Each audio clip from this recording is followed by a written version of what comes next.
There is a moment when you check your account and nothing looks dramatic. No huge purchase.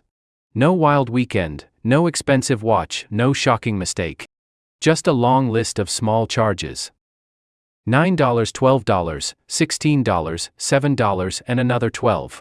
A storage plan, a streaming service, a fitness app, and a delivery membership. A productivity tool, a newsletter, a cloud backup, and a subscription you forgot. Each charge is easy to defend because it is useful and convenient. It is cheaper than the alternative, it saves time, and it is only a few dollars. And that is exactly why the subscription trap works. The danger is not that every subscription is bad, as many are valuable. The danger is that subscriptions change the emotional shape of spending. They turn decisions into defaults. When you buy something once, your brain feels the moment of payment. There is a small pause. Do I really want this? Is it worth the price? But subscriptions remove that pause. They make the decision keep repeating.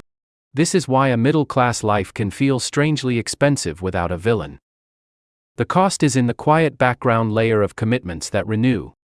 Think of your monthly budget as a phone screen with too many apps. None of them destroys the phone alone, but together they drain the system. Subscriptions are like financial background apps. They are not large enough to trigger alarm, but they reduce your cash. The hidden mechanism is payment invisibility. The less visible a payment feels, the easier it is to keep. A yearly subscription hides inside a past decision, while monthly hides inside routine. A free trial hides behind optimism, and a bundle hides the price of parts. The common mistake is judging each subscription individually. You ask, is this one worth $12? And often the answer is yes, but that question is too small. The better question is, what kind of life am I renting every month? Because that is what subscriptions do, they turn your lifestyle into rent. You rent entertainment, storage, convenience, motivation, and access. You rent the feeling of being organized, and the possibility of future use. Again, renting access is not always wrong, but if you never review the total, your baseline life becomes more expensive by default. There is also an emotional reason people keep subscriptions. Canceling feels like admitting waste. If you cancel the language app, you admit you did not become the person who studies every morning. If you cancel the gym platform, you admit the future version of you did not arrive yet. If you cancel the productivity tool, you admit the system did not fix your focus. So the charge remains. Not because the product is essential, but because it protects an identity. This is where the trap becomes personal. Some subscriptions are not selling use.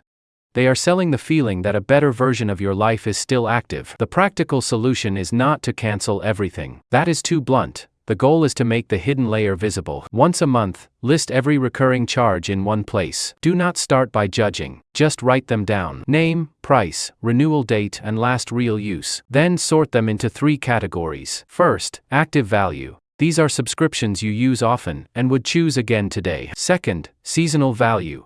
These are useful sometimes, but do not need to run all year. Third, identity or inertia. These are the ones you keep because canceling feels annoying, guilty, or like giving up on a future self. That third category is where the signal usually lives. A subscription is not only a cost, it is a message. It tells you what problem you keep trying to solve with automatic payment. Boredom, disorganization, loneliness, ambition, convenience, or guilt. When you see that message clearly, you can decide better. Maybe you keep the streaming service you truly use and cancel the one you open twice a year. Maybe you rotate services instead of stacking them, or maybe you downgrade storage. Maybe you replace 3 apps with one simple tool. Maybe you put renewal dates on a calendar, so future decisions do not happen while you are asleep. The key is to return friction to the system. A small pause before renewal can save more than a dramatic spending ban, because the pause restores choice. Your life may not feel expensive because you bought one big thing. It may feel expensive because too many small decisions kept renewing after their purpose expired. So the next time your account looks normal but your money feels thin,